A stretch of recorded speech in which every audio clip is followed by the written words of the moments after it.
Thank you. I'm also saying to tourists like a nice long walk on the beach at sunset.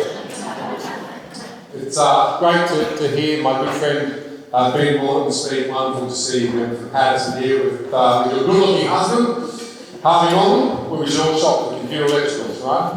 Yes. 25th of October 1977. Who knows where they were? You're kidding me! It's when Star Wars came to Australia. It was superb. I was 7, going on 8. One of the great movie events of our time.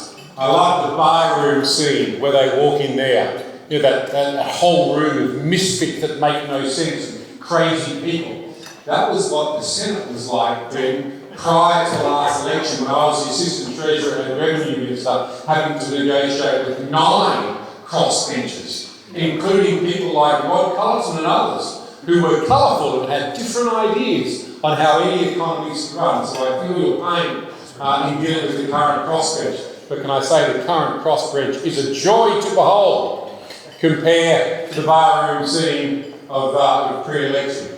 Thank you for coming out tonight, and it's great to see your community gathering in terms of business and advocacy and support and continuing what you do. I'll be brief. I only want to speak about one thing tonight, and that's jobs. And the reason I want to speak about jobs is because we are at an interesting point in where our nation is. So I put my Treasury hat on, because I've moved small and family businesses into Treasury, because that's where it should be. It's a key enabler for the economy. 99.2% of all businesses are small businesses. 50% of all employment in Australia is from small businesses and family enterprises. And by the way, half of those employ no one. It's just mum and dad working together or individual contractors.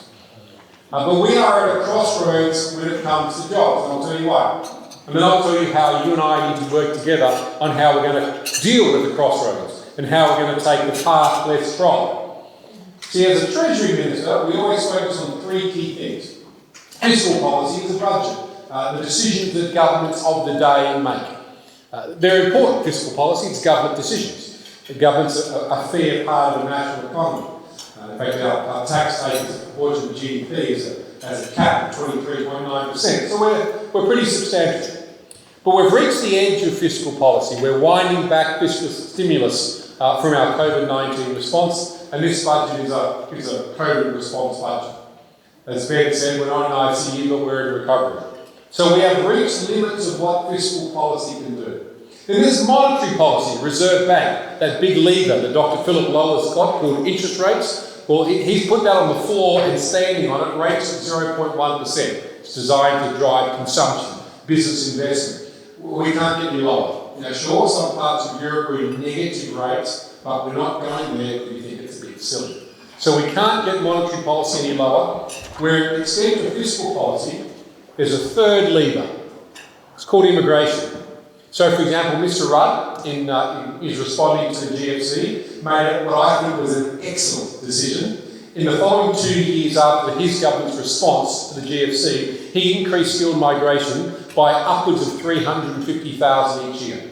700,000 skilled immigrants were brought in 2 years to generate consumption, mouths to feed, houses to build, and to bring in capital and to bring in skills.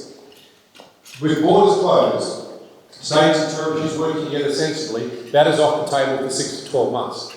So there is no immigration policy lever to pull, there is no monetary policy lever to pull, and fiscal policy lever is now at its extent.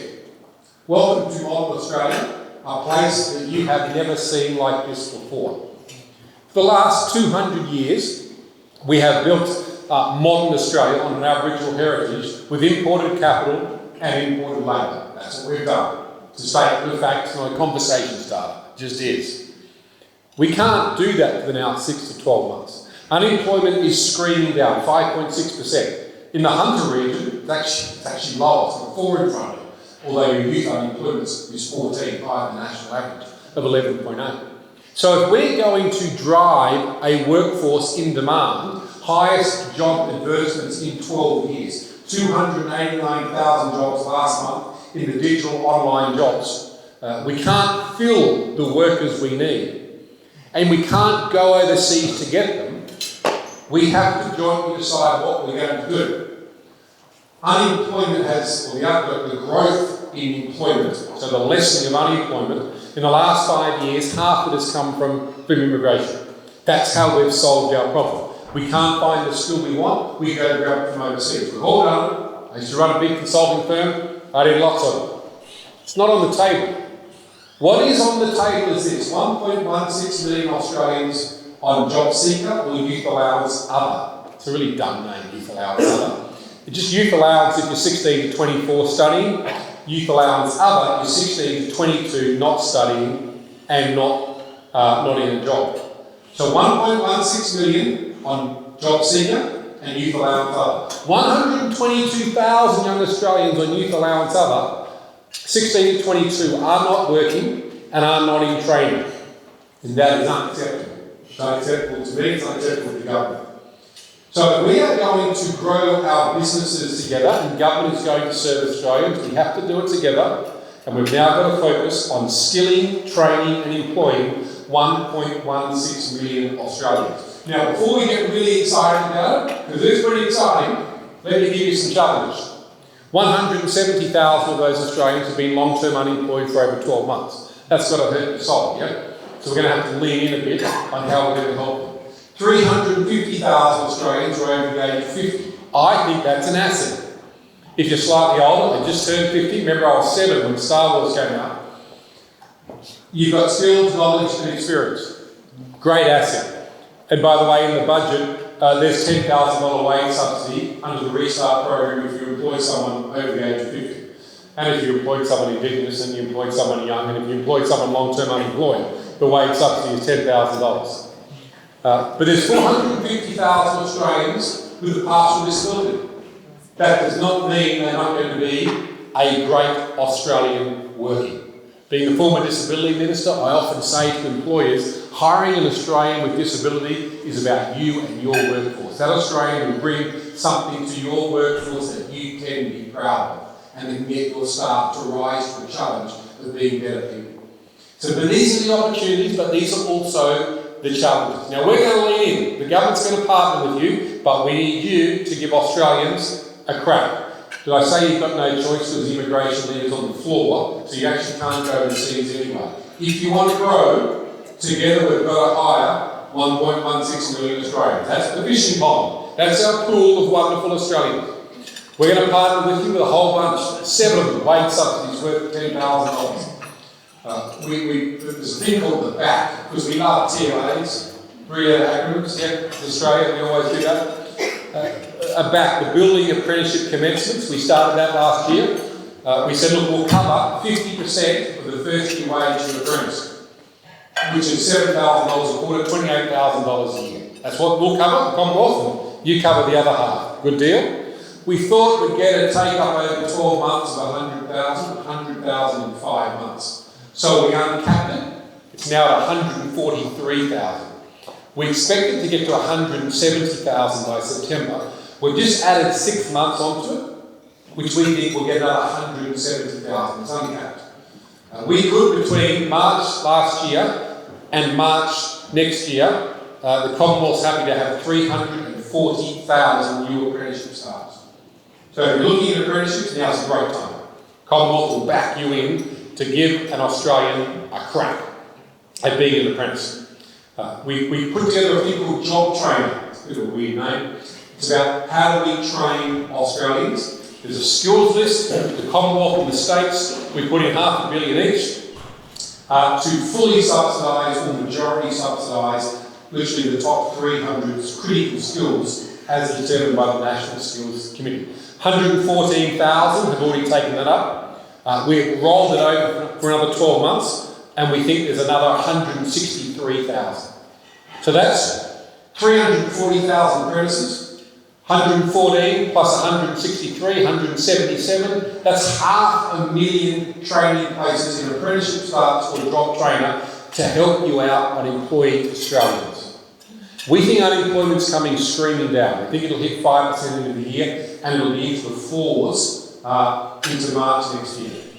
If you want a really sort of economic term, put my Assistant Treasurer, Revenue Minister's hat on, sort of MBA in economics, the non-accelerating inflation rate of unemployment, the Nauru, whereby unemployment drops down to a level that has no impact on inflation, is about 4.5%. So don't start thinking, ooh, inflation's coming to get me. It's not. You've got to get down to 4.5. And even full employment might take you to 4, Dr. Lowe thinks it might even have a 3 in front of it.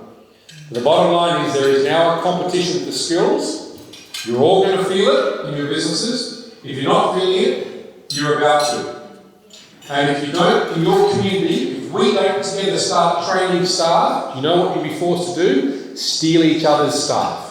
And then that won't go well around the dinner table here at all.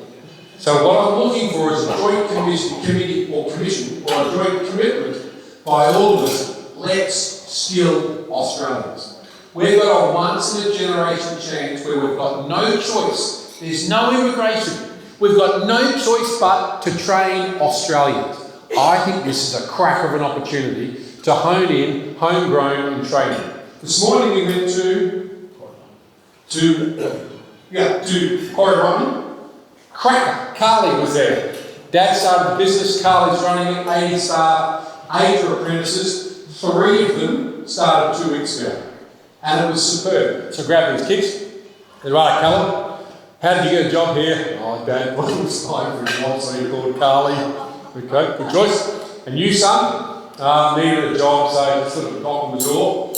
Love it. Young lady there who's a figure. School-based apprenticeship. So I was at school, Carly, the school called, Carly said, yeah, I'll take some people, and some lovely young ladies came along, and they're now doing fitting as a skill. This is superb. The great thing about smaller communities is you know each other. You all know which sons and daughters need a crack. You all know which young Australians need to go. We all know the older Australians that actually could really work hard in our firms. So let me finish there just by encouraging. We want to partner with you. We put $4 billion on the training table that I'm running. I also run all the mutual obligations. I am not afraid to wield the mutual obligation stick. As I said to my department, didn't get very well, that we need now to encourage young Australians, especially that 122,000, encourage them, but we also must be prepared to give them a little nudge. That if they don't want to get training and they don't want to work, it is unacceptable to the people of Australia that the neighbours pay their benefits when they refuse to skill or to turn up ready for a job. That is not acceptable to any of us. Responsibilities matter more than entitlements. So we will use mutual obligations and we will use the ministerial powers to remove benefits. I don't want to, but I will if we have to get people in to work. So that's the next 12 months ahead of us. This is worthy of our time. Wouldn't it be great if we could move the dial? If we could get long-term unemployed under 100,000? If we could move another 250,000 Australians into work before our borders open and give a generation of Australians a crack? And that's my bit of the budget, and I think it's worthwhile. Are there any questions? None.